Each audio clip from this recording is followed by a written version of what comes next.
plenário, o senhor já conversou com o presidente Davi? Como é que está a conversa com o presidente Jair Bolsonaro? Se está tendo uma conversa? Como é que esse ato vai durar até quando? Até que dia? Vai ser só hoje?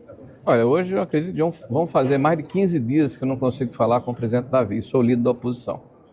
Então eu respeito muito o presidente Davi, né? Não tenho por que criticá-lo se ele tem posições pró-governo, porque ele também é um agente político, um agente público, tá? Agora, não dá para aceitar o fato de que ele não está conversando a respeito da instituição e o Congresso Nacional que ele preside, tá? Então nós estamos tomando uma posição que eu entendo que é radical, mas não gostaria de estar na situação em que nós estamos aqui, para que haja uma conversa, um diálogo.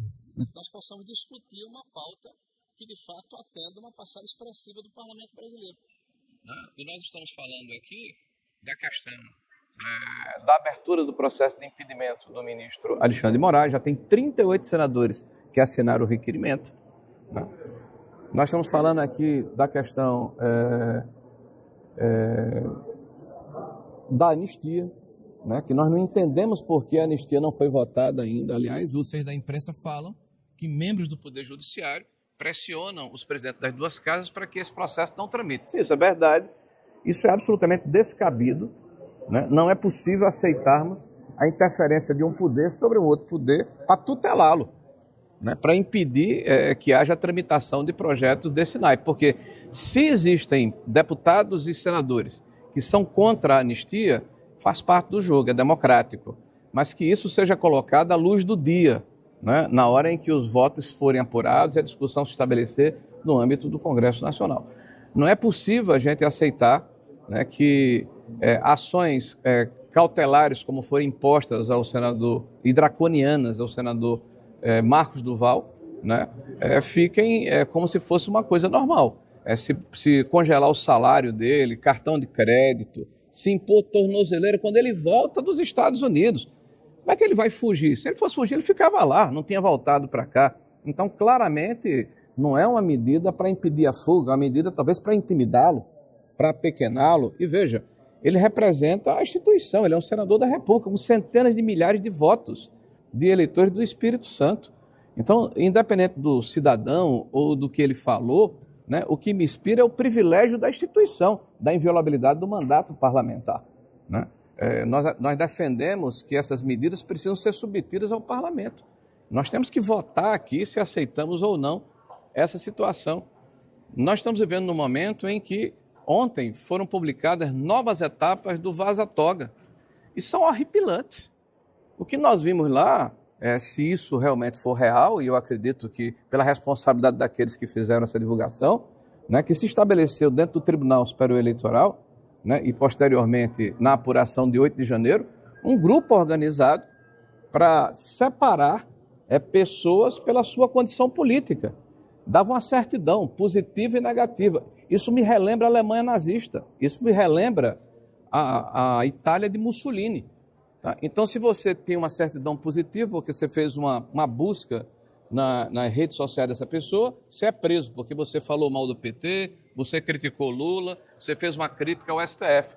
Se você não criticou e não teve nada contra você, então você tem uma negativa, você pode ser solto. Ora, teve gente que teve uma das pessoas que foi processada porque tem uma crítica de 2018 contra Lula, né? E isso está dito pelo Tagliaferro, que tem conversas gravadas com a chefe de gabinete do atual ministro Alexandre de Moraes. Isso é muito grave. Aí eu fico preocupado. Será que não é uma cortina de fumaça que está sendo levantada para não se discutir assuntos tão sérios como esse? E vou lembrar de novo aqui, já que vocês estão me perguntando. O juiz auxiliar Ayrton, na primeira fase do Lava Toga, né, foi flagrado na seguinte conversa. Ora, se você não tem nada contra essa revista, contra esse deputado, usa a criatividade. Ora, você orientar seus subordinados a buscarem provas contra alguém porque é seu adversário político, isso é a desmoralização do processo judiciário, a desmoralização da democracia brasileira. É muito sério o que está acontecendo no Brasil. Independente de esquerda ou de direita, eu vou repetir aqui o que eu disse anteriormente. Gente, lembre-se que pau que dá em Chico, dá em Francisco, ou a imprensa brasileira, ou aqueles que fazem opinião no Brasil acordam, ou pode ser tarde demais. Líder, o no caso do ato aqui no Senado, né? Os senhores estão aqui no plenário, isso vai durar até que horas? Dura até hoje? Acaba hoje? Os senhores vão pernoitar aqui? Como é que vai funcionar? Não, nós gostaríamos muito de acabar agora. Nós só queremos que o presidente do Congresso sente conosco e estabeleça conosco uma pauta de votação que nos atenda. Inclusive, nós não estamos pedindo que as pessoas votem coercitivamente, obrigatoriamente, com a pauta que nós estamos apresentando. Tá? Ninguém é obrigado a votar, isso é uma democracia. Agora, não dá para impedir que se vote. Não dá para permitir que as coisas continuem do jeito que estão. O poder legislativo está ficando cada vez mais irrelevante na cabeça da população brasileira. O presidente Davi não atendeu então a demanda dos senhores. O presidente Davi disse vem hoje ao Senado? Eu estou há mais de 15 dias tentando falar com o presidente Davi. Se você conseguir uma audiência com ele, eu vou ficar muito feliz. O governo alega. O governo alega que tem pautas que vão vencer, como a medida, na verdade, o projeto que substitui a medida provisória que dá isenção do IR para quem ganha até 2 salários. Vence na próxima segunda.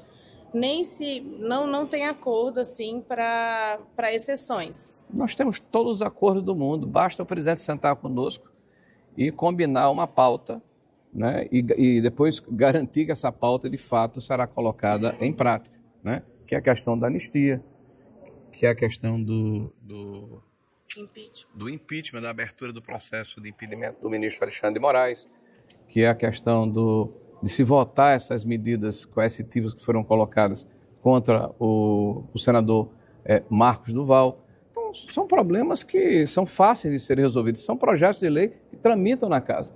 Nós não queremos nada que seja extraordinário nem exorbitante. Nós estamos querendo apenas exercer o nosso papel aqui como legislador. O Davi conversou com, acho que o Alessandro Vieira tinha um projeto da anistia, que aí falava de dosimetria da pena, mas seria para os crimes mais leves, como depredação, não entraria na questão do golpe de Estado e também não iria abranger o caso do Bolsonaro. Seria uma saída? Vocês aceitariam esse texto mais brando, por exemplo? Que não influencia... Olha, você sabe o que é que me constrange? A gente está conversando a respeito desse assunto como se o Brasil tivesse começado hoje, né? Você escuta pessoas respeitáveis que ocupam cargos públicos importantes no Brasil gritarem assim como se estivessem num jogo de futebol sem anistia. É um mantra que é repetido até a exaustão. Isso é uma hipocrisia sem limite, porque esses que gritam sem anistia são aqueles que foram beneficiados por ela. E não foi por crime de opinião, porque o presidente Bolsonaro não está sendo julgado por crime de corrupção. Foi por assalto a banco, foi por morte, né? Foi por agressão, certo? Foi por roubo, enfim, toda sorte de violência que foi praticada, isso foi anistiado em nome da reconciliação do país. Sabe qual é a diferença? É porque naquela época, e o Brasil teve mais de 40 anistias, tiveram homens públicos que tinham estatura, capacidade de fazer esse trabalho de reconciliação e de conciliação do Brasil. Agora a gente não tem. A gente tem um presidente Lula, que tem um retrovisor maior do que o para-brisa, que todo dia quando fala tem um tique nervoso na boca, fala Bolsonaro, que transfere responsabilidades, que não administra o país, que vive viajando no exterior, se hospedando em hotéis de luxo, fazendo um esforço extraordinário para ganhar um prêmio Nobel. Não vai ganhar o prêmio Nobel. Só que ele não vai conseguir. Agora, melhor ele faria se ele baixasse a bola e tentasse administrar o Brasil e os sérios problemas que o Brasil tem. São muitos. O senhor recebeu ontem a notícia da prisão domiciliar do presidente Jair Bolsonaro? Como é que o senhor recebeu essa notícia? Com indignação, né? Um sentimento que eu acho que grande parte da população brasileira tem, né? De qual é o sentido de se impor ao presidente da República essa questão da prisão domiciliar com a alegação de que era necessário em função do que aconteceu no domingo. É bom lembrar a vocês que no domingo foi a maior manifestação que ocorreu em praça pública desde as eleições de 2022. Nós estamos falando de mais de 100 cidades, mais de 1 milhão de pessoas na rua, a pedido do grande líder do país, que chama-se Jair Messias Bolsonaro, da direita brasileira. Eu acho que a esquerda tem muita dificuldade, né? Porque sabe que não consegue colocar pessoas nas ruas, né? Então é um sentimento de indignação.